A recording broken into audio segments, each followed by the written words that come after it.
Рассвет медленно озарял джунгли национального резерва Кейнвуд, окрашивая небо в алые и янтарные тона.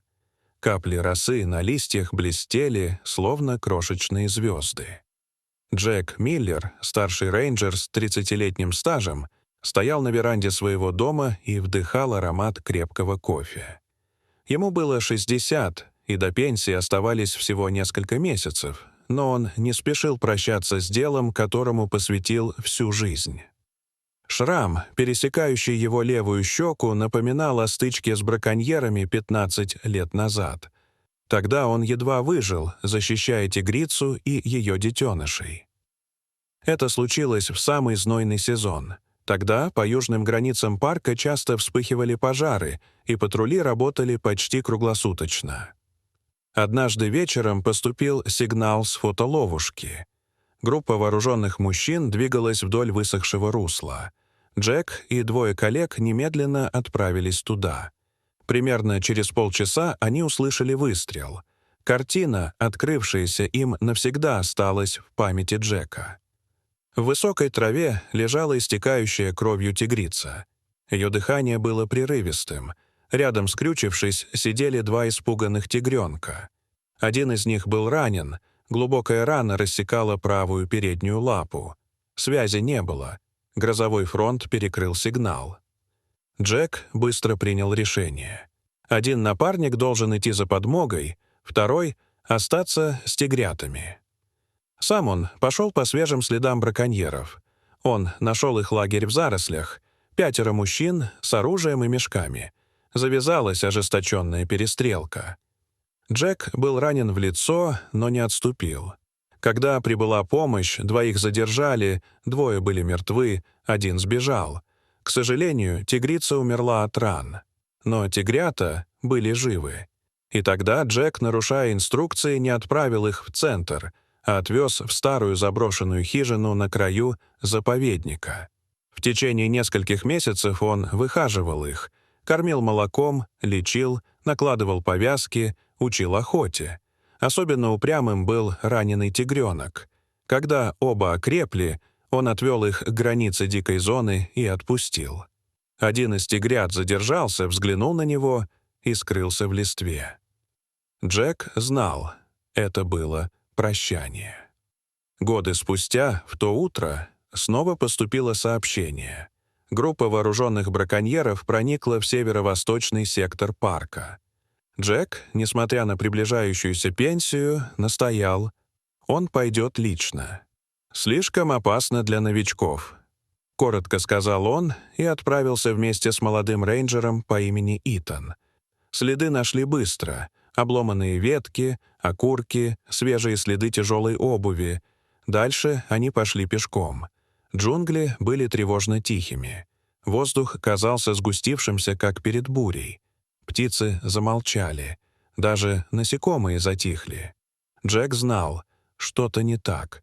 Он увидел блеск металла среди листвы, отблеск прицела или автомата. Он поднял руку, чтобы остановить Итана, но не успел. Раздался выстрел. Итан вскрикнул и рухнул в траву. Кровь тут же залила его плечо. «Итан!» — закричал Джек, бросаясь за дерево и открывая ответный огонь. Вокруг вспыхнул хаос. Пули с визгом рассекали воздух. Свинец вгрызался в деревья. Листья сыпались, как дождь от разрывов.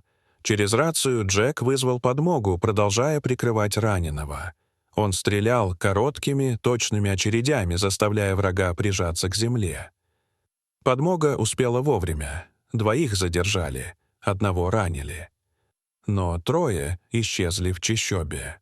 Джек бросился за ними. В груди у него стучало. Не от страха, а от ясного, тяжелого чувства. Если их не остановить сейчас, погибнут не только звери. Он бежал, словно моложе, на 20 лет. Перед глазами тот кадр, который он никогда не забудет. Мертвая тигрица и дрожащие тигрята. И снова выстрел. 1, без предупреждения. Пуля ударила в грудь, как кувалда. Джек споткнулся, не чувствуя ног. Упав в траву, он смотрел в небо, и оно вдруг стало нестерпимо ярким. Кровь стучала в ушах, мир рассыпался на фрагменты. Сквозь боль и шум он уловил движение. Нечеловеческое, невраждебное. Среди деревьев в полосе света стоял тигр. Огромный, молчаливый. Шрам на его лапе был отчетливо виден. Он смотрел на Джека, и в этот миг все вокруг затихло. Выстрелы, боль, шум. Был только взгляд. Как тогда, много лет назад, когда тигренок, прежде чем исчезнуть в джунглях, посмотрел на него в последний раз. «Ты здесь?» — подумал Джек. И провалился в темноту. Прошли сутки. Вертолет с телом Джека приземлился у его дома. Все произошло слишком быстро, словно его просто вырвали из жизни, не оставив времени понять, проститься, поверить. Линда не плакала. Она сидела на крыльце, сжав в пальцах кружку с давно остывшим кофе. По ее лицу было видно, слезы уже не текут, они внутри, и от этого боль только глубже. Их сын Нейтан, врач, приехал первым. Молчал, держал мать за руку. Дочь Джулия приехала позже, с побелевшим лицом, как будто даже воздух вокруг стал холоднее. Похороны назначили на следующее утро, на рассвете. На краю парка под старым баобабом собрались все — рейнджеры, коллеги, жители окрестных деревень. Даже те, кто едва знал Джека, пришли. Он был частью этой земли, ее голосом и совестью. Гроб установили на деревянном постаменте, покрытом тканью цвета хаки.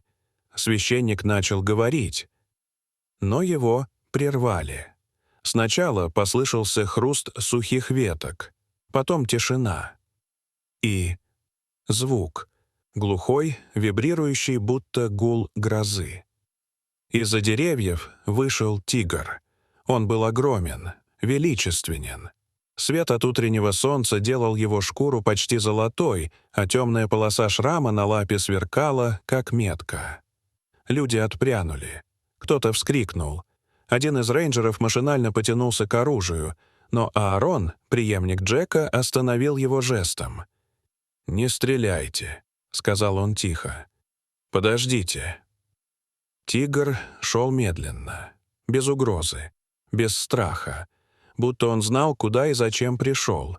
Он подошел к гробу и лег рядом. Положил массивную голову на лапы, не сводя глаз с деревянной крышки. Прошла минута, потом другая. Никто не двигался, даже птицы замолкли. Нейтан сделал шаг вперед и сказал: «Это он, тот самый, с тем шрамом». И вдруг в нем вспыхнула мысль. Дикая, невозможная, но настойчивая. А если отец жив? Он повернулся к матери. «Мама, я должен проверить. Он не позволяет нам его хоронить. Почему?» Линда смотрела на сына с отчаянием, но кивнула. Рейнджеры под прикрытием занесли гроб в медицинский пост. Тигр пошел следом, не нападая, не рыская, просто шел. И лег у входа, будто страж, которому доверена священная миссия. Спустя полчаса в комнате реанимации зазвучали тревожные сигналы. Пульс. Едва уловимый, легкий, но живой. Джек был жив. Его реанимировали. Через несколько дней он открыл глаза. Когда ему рассказали о тигре, он прошептал: «Шрам. Это он». Он вспомнил тигренка. Тот, с кем когда-то попрощался в чащобе. Теперь взрослый тигр спас его. Через 2 месяца Джек ушел на пенсию. Он остался жить у парка, а по ночам, слыша рык в джунглях, он поднимал взгляд в темноту и говорил: «Мы в расчете, друг. Дорогие зрители, что вы думаете об этой истории? Расскажите, пожалуйста, в комментариях. А если вам понравилось это видео, то ставьте лайк и подписывайтесь на наш канал. До свидания».